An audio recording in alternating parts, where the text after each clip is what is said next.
Olá, tudo bem com você? O momento da separação de um casal pode até ser um alívio para alguns, mas via de regra é bastante triste para todos. Causa de certa forma aquela sensação de impotência, até porque em ambas as partes se criam expectativas, o desejo de construir uma vida juntos. Mas um fator que complica muito nesta ocasião é quando o casal possui filhos. Aí, quase sempre, tudo fica ainda mais difícil. É que começam aquelas discussões sobre quem vai ficar com a guarda. Na tentativa de acabar com este entrave, a Justiça criou há alguns anos a guarda compartilhada. No programa de hoje nós vamos conhecer melhor como ela funciona. Depois disso, a gente vira a página para falar sobre a mulher no mercado de trabalho. Muitos dizem que os homens conseguem se sobressair profissionalmente perante elas porque possuem mais autoconfiança. Será que é verdade? Fique com a gente, o nosso bate-papo só está começando.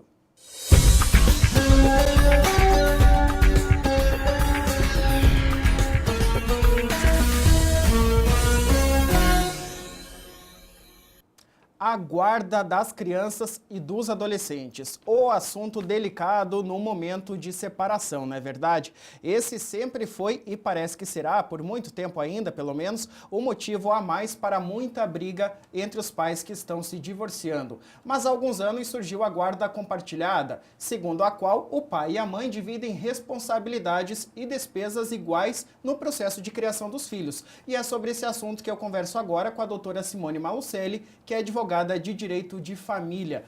Tudo bem, doutora? Tudo bem, Anjo. Obrigado pela sua presença aqui com a gente. O prazer é meu.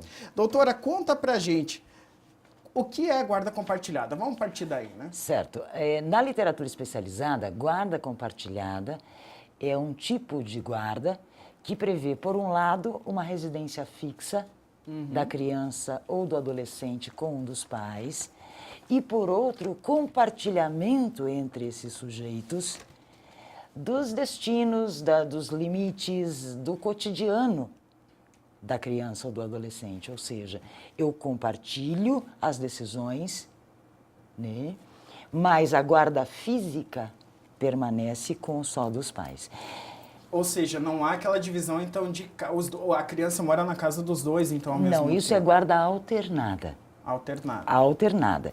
A guarda compartilhada veio em socorro exatamente de uma questão nociva trazida pela guarda alternada, que era a falta de referência fixa do filho. Quer dizer, no fundo, numa alternância, eu tenho um filho com a mala na mão. E se me importa o melhor, digamos assim, o melhor para o filho, o melhor para a criança ou para o adolescente, eu não posso expor esse sujeito menor de idade a uma circunstância dessa. Ele precisa, sim, de uma referência fixa. Então, aí afastou-se a guarda alternada como hipótese e a guarda compartilhada passou a ser a grande hipótese de guarda constitucionalmente falando.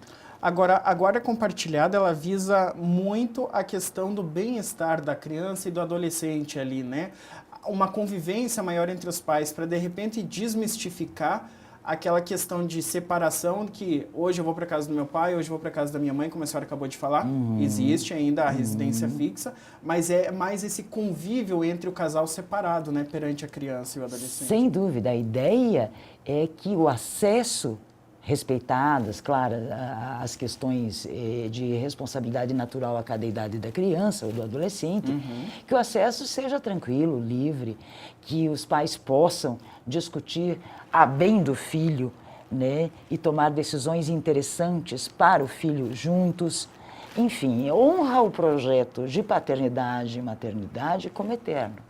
Tá, né? certo. Coisa que ele deve ser, independente da relação a dois. Agora, doutora, me diga uma coisa, pela sua experiência, né, na área, a guarda compartilhada deve exigir dos pais um comprometimento, não bem um comprometimento, mas uma maturidade muito maior, né? Porque imagina-se na separação, claro, se está separando, tem alguma coisa errada lá, existem brigas, né? Existem aí fissuras naquele relacionamento. Agora, se você tem o filho e há essa ideia da guarda compartilhada, há que ter essa maturidade maior, porque vocês vão ter que estar se unindo, por mais que esteja numa situação meio complicada entre os dois, mas se unir em prol daquela criança, né? Sem dúvida, e aí está um grande desafio, né? Do judiciário aplicar essa regra. né? O desafio é perceber se o casal realmente está pronto, minimamente pronto para esse compartilhamento. Claro que o judiciário pode provocar que o casal busque auxílio para superar eventuais entraves que não permitam de imediato esse compartilhamento. Eu acho que isso pode ser uma medida muito importante, né? Mas a aferição por parte do juiz, se realmente nós estamos diante de um casal minimamente urbano na convivência, que distingua claramente o ex-marido, a ex-mulher, do pai e da mãe, que também são, é fundamental. Sob pena do remédio, que a guarda compartilhada consente, virar veneno, intoxicar. Entendi. E quando é que surgiu a guarda compartilhada aqui no Brasil, né? Como é que ela foi inserida aqui no país? Na verdade, ela surge como hipótese normativa em 2008, né? Como alteração do Código Civil. E agora a gente está na expectativa da sanção presidencial de uma nova legislação que implementa alterações nesse status de guarda compartilhada que já está na lei. Então, essas alterações, eu não sei como é que vai ser a sanção presidencial, mas se acontecer como está no projeto, que já passou pelas casas legislativas todas, nós temos aí um super desafio para a comunidade jurídica, e especialmente para o judiciário, que é exatamente a sugestão que está nesse projeto de confusão entre guarda alternada e compartilhada. Veja, a guarda alternada, eu tenho a alternância de exercício de guarda entre pai e mãe. Então, eu posso ter uma guarda alternada de modo a que uma criança more com o pai 2 semanas ao mês e com a mãe no restante.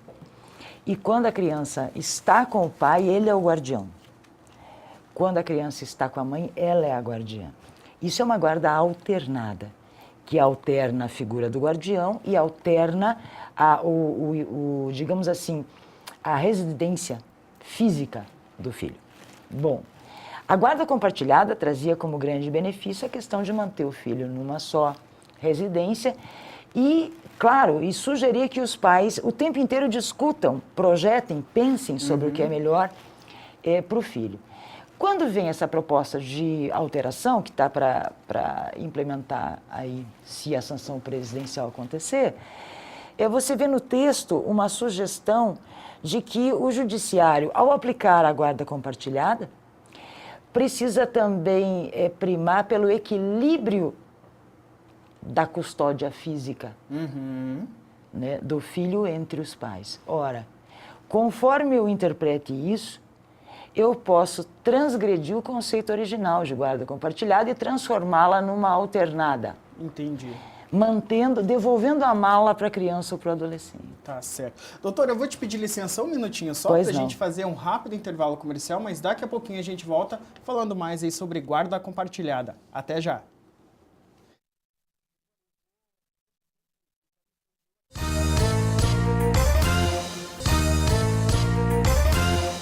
Muito bem, estamos de volta e o nosso assunto hoje é a guarda compartilhada das crianças ou dos adolescentes. Conversando comigo sobre este assunto, eu tenho o prazer de receber aqui no estúdio hoje a doutora Simone Malucelli, que é advogada de direito de família, né, doutora? Isso mesmo. Obrigado mais uma vez pela sua presença aqui. O prazer é meu.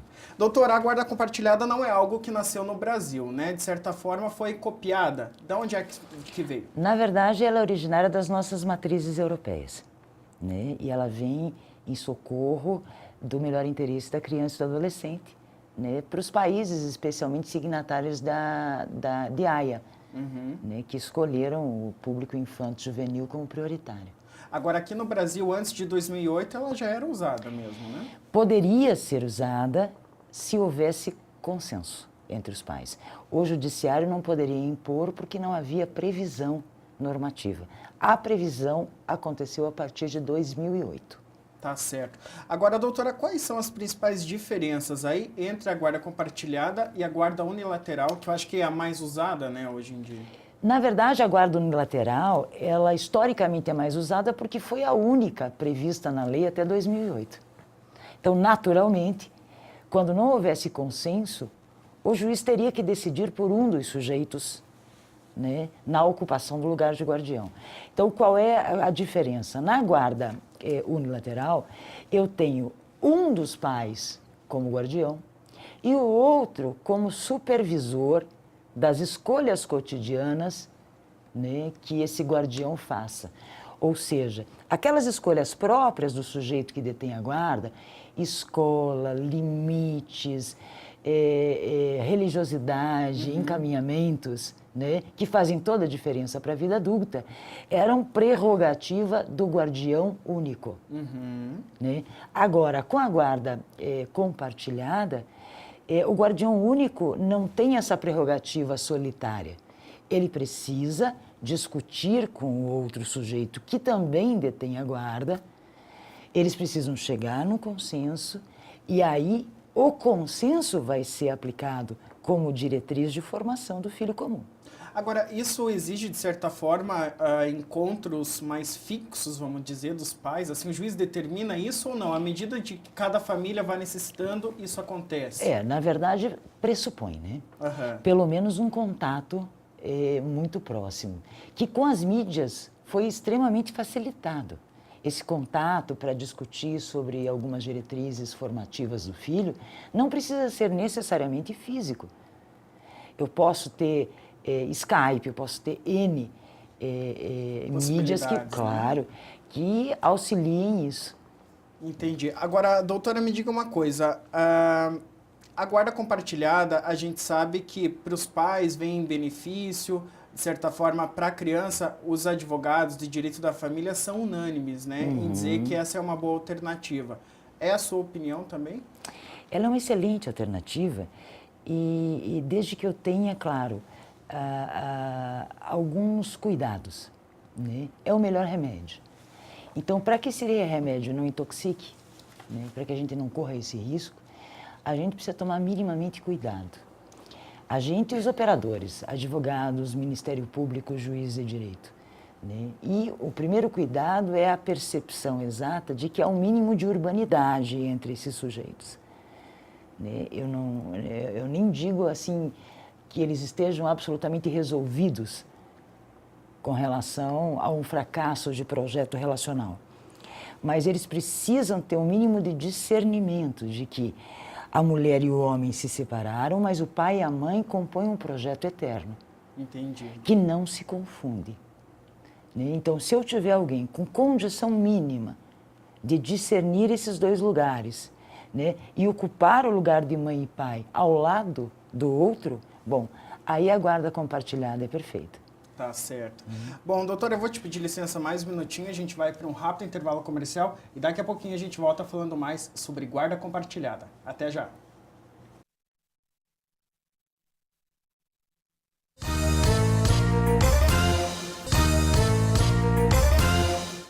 Olá, estamos de volta e hoje nós estamos conversando aqui no estúdio sobre a guarda compartilhada de menores, crianças e adolescentes. Conversando aqui comigo sobre esse tema hoje, eu recebo a doutora Simone Malucelli, que é advogada de direito de família. Obrigado mais uma vez pela presença, doutora. É um prazer.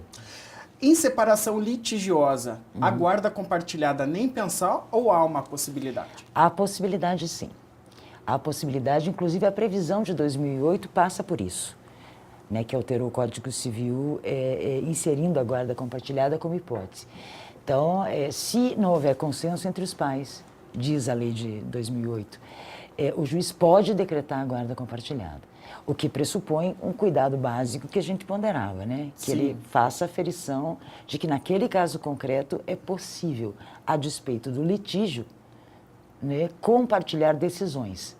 Bom, como a gente já conversou antes aqui, para se chegar à guarda compartilhada é feito todo um estudo, né, daquela família que está se dissolvendo ali. Como é que é feito? É uma equipe multidisciplinar que acompanha? Sim, os juízes de direito da família e da infância e juventude contam com uma equipe de apoio, composta por assistente social, psicólogo, enfim, de modo a que as outras áreas instrumentalizem a decisão do juiz também, né, que a gente não fique só restrito ao direito, que não tem algumas sensibilidades que, para haver êxito na decisão, são fundamentais.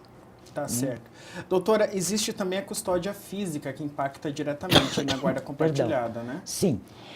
Aliás, se essa alteração, que está por ser sancionada ou não, enfim, pela Presidente da República, acontecer, vai se adicionar ao compartilhamento que já existe na lei civil, como previsão, esse cuidado que o juiz de direito deveria tomar, ou vai passar a ter que tomar, de distribuição igualitária do tempo, grosseiramente falando, do filho com os dois pais. Então, aí a gente tem que ficar atento para que a interpretação não devolva a mala para a criança, ou seja, não transforme a guarda compartilhada em alternada. Entendi. Né? Que a benesse da compartilhada permaneça, que é a residência fixa, e que essa divisão equânime, né, da figura do pai e da mãe na presença física da vida do filho, passem pela convivência. Né? Não necessariamente com essa distorção do sujeito morar 2 dias com a mãe, 3 dias com o pai, enfim, que não é benéfico para nenhuma criança. E existem muitos estudos que falam sobre isso, que não é de fato. Agora, doutora, como é que está sendo a utilização da guarda compartilhada aqui no país? Tem muitos casais, ou melhor, ex-casais, né, se utilizando dela? Sem dúvida. Houve um ganho qualitativo imenso. Agora, há muitas utilizações distorcidas, exatamente como a gente ponderava, ou seja, muitos sujeitos se dizem optantes pela guarda compartilhada e, na verdade, partilham fisicamente o filho, além de compartilhar as decisões. Né? Meu filho, eu tenho guarda compartilhada, então ele mora comigo segunda, quarta e sexta, e terça, quinta e sábado e domingo ele fica com a mãe. Eu posso compartilhar decisões e partilhar a presença física? Sim. Mas volto a dizer que, de regra, isso não é benéfico. Benéfico, pelo menos junto aos estudos especializados, é manter a residência física com um dos sujeitos. Né? E abrir uma ampla convivência entre todos os entes familiares. Né? O sujeito que mora com a criança e o que não mora.